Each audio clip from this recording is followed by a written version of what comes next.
Residents of base housing at the Fort Belvoir Army installation in Fairfax County say that they are experiencing health problems from mold. They tell News 4's Jackie Benson they don't fault the Army, but rather the company hired to build and manage base housing. Because the housing market was so insane when we got stationed here, we decided to live on post. It's been 50 days since Brianna Bragg and her family, including 2 young children, moved to temporary quarters on the Fort Belvoir Army installation, leaving nearly everything in their base home behind after mold was discovered. She says the trouble began with a big roof leak. It looked like a waterfall in my house. There was water everywhere, just coming down and flooded my entire downstairs area. Bragg and her family are part of a class action lawsuit against the Michaels organization. The company is contracted by the Army to provide construction and management services known as Fort Belvoir Residential Communities and the Villages at Belvoir. The lawsuit filing is filled with images of mold and water damage found inside several homes there. Plaintiff's attorney Joseph Langone says the Army's own base inspectors have to sign off on the work and have sometimes determined it to be incomplete. And these families are suffering, and they can't concentrate on their mission. We have these service members, they give us everything, and the last thing they need to do is be distracted. The Michaels organization issued a statement to News 4 that says, in part, Fort Belvoir Residential Communities and our local management team work diligently to promptly resolve any issues that arise with residents' individual homes. Christine Weyenberg has been trying to help along the process of decontaminating clothes and other necessities for her family, which includes 3 young sons. She says their respiratory and other symptoms began clearing when the family moved to temporary quarters on base while their home undergoes mold remediation. We're military families, they're military kids. They're highly resilient, and we're grateful for that.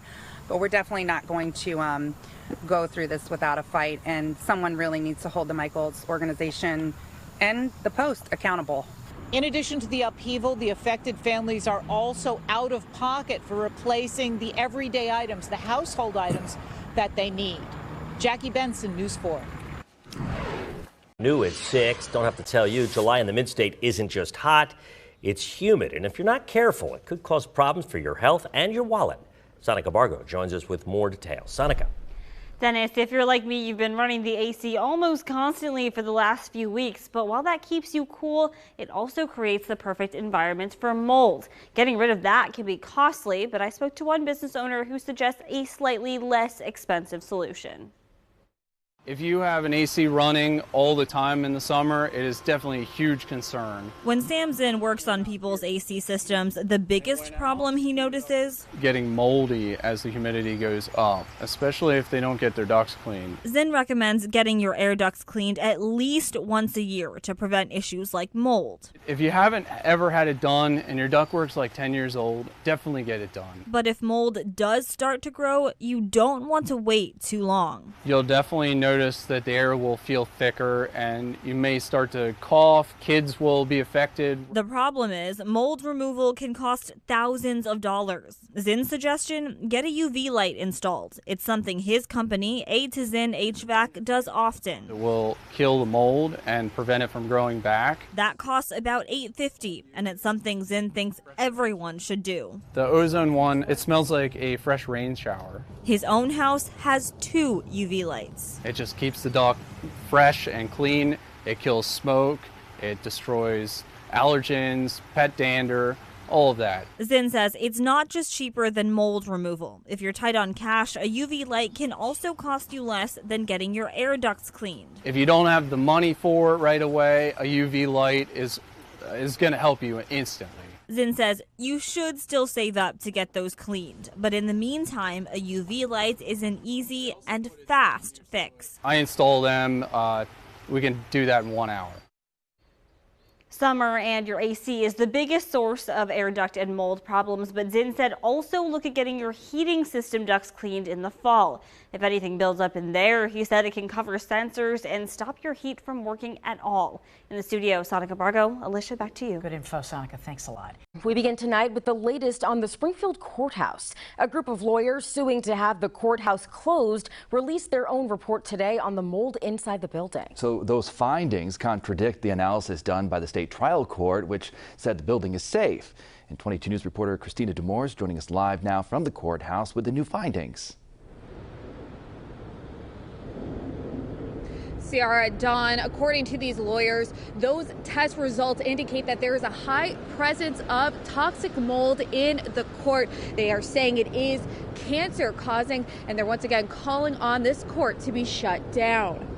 This inspection took place on February 7th and 8th. It included air sampling, vacuum sampling, and swab testing, as well as behind the wall testing. The report finds that there are dangerous levels of several species of toxic and carcinogenic mold throughout the building. The mold was most notably found in the office used by Judges Robert Kumar and William Boyle. Both died from ALS. As we have said since September, just knowing that there is mold in the courthouse is not enough.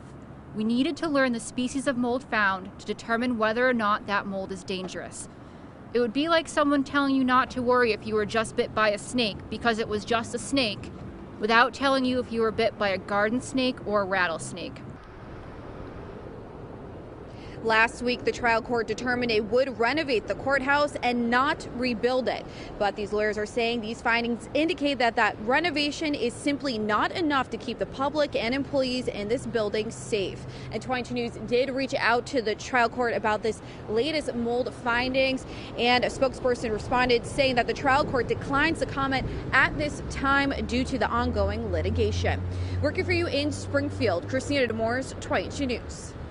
And only on Fox here tonight, 3 League City homeowners living on the same block have filed a lawsuit against their home builder for allegedly causing dangerously high levels of mold. Fox 26's Randy Wallace is joining me now live from League City with the exclusive.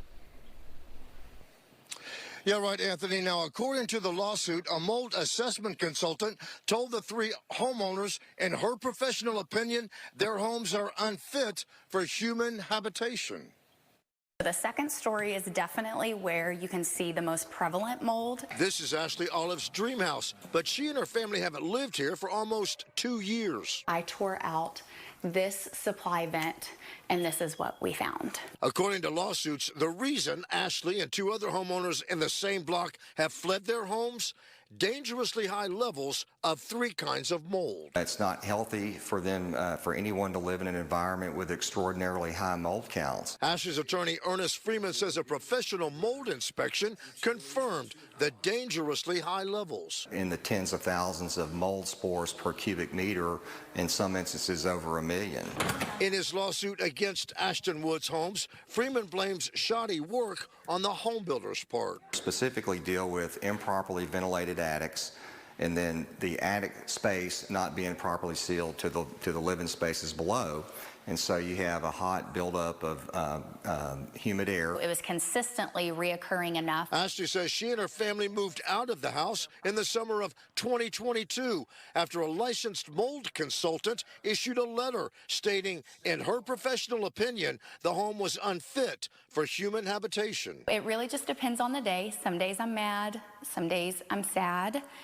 More than anything, I just want to bring my children home.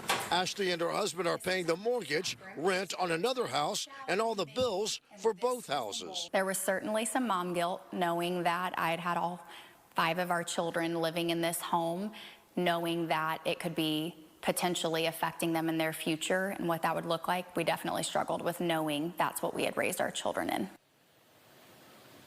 Now, the home builder sent us this statement. Ashton Woods has tried to resolve this situation. We continue to work through the Olive's attorney and remain hopeful that a resolution can be reached. Reporting live from League City, Randy Wallace, Fox 26 News.